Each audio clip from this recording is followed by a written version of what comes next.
In this next problem, we are adding together fruit juices with different concentrations. So again, here are my mixing bowls. We are combining together a 25% fruit juice with a 100% fruit juice. How many ounces of each? I don't know, so there are my variables down at the bottom. To make 48 ounces, that is an amount of a 75% fruit juice solution. Notice again how that 75% falls between the other two percentages. Now let's write our equation. Top times bottom, 25x, plus top times bottom, 100y, is equal to 3,600. And the second equation, which we read across the bottom, is x plus y is equal to 48. Okay, at this point, again, you have a choice on which method you want to use. I'm going to, instead of using substitution, use the elimination method or addition method and multiply that second equation through by negative 100. My system now becomes, no change in the first equation, 25x plus 100y equals 3,600. And second equation, negative 100x minus 100y equals negative 4,800. Now we multiplied through by negative 100 specifically to cancel out these y variables, which happens, and we now have negative 75x is equal to negative 1,200. And when you divide by negative 75 on each side, you will find that x is equal to 16. Now the problem up above says we're dealing with ounces, and so we will have 16 ounces. X is the one that is at 25% fruit juice, so I'll put that there to help label my answer. We know that x and y together add up to 48. There's that equation right there telling us so. So subtract 16 from 48 to find out that y is equal to 32, and we have 32 ounces of pure or 100% fruit juice, and that becomes our solution set.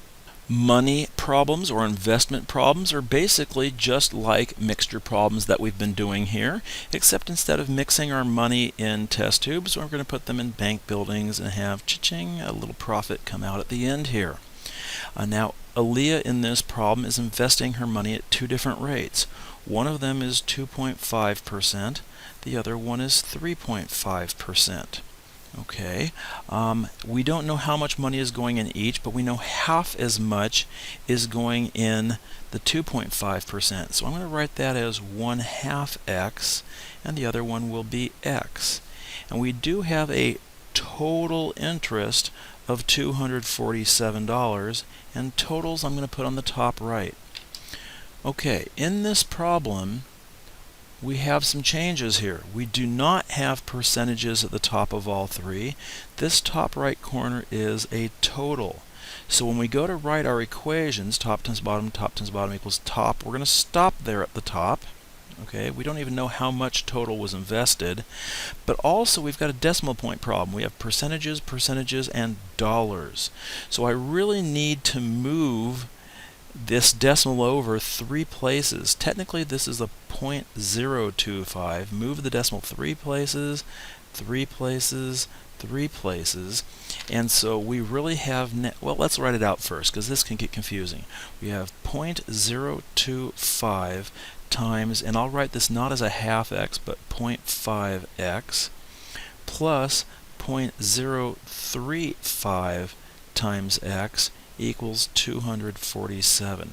Multiplying by 1,000 and moving this decimal 3 places to the right is actually going to add 3 zeros to the end of the 247, making some rather large numbers.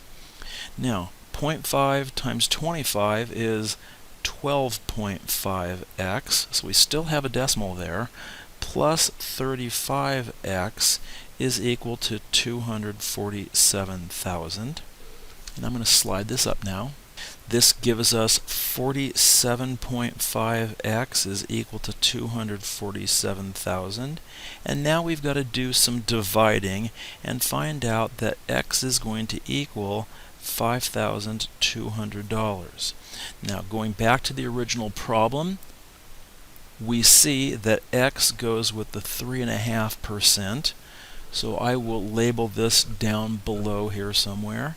3.5% for the 5,200, and that means we will have 2.5% interest rate for the 1/2x, which is the $2,600 investment.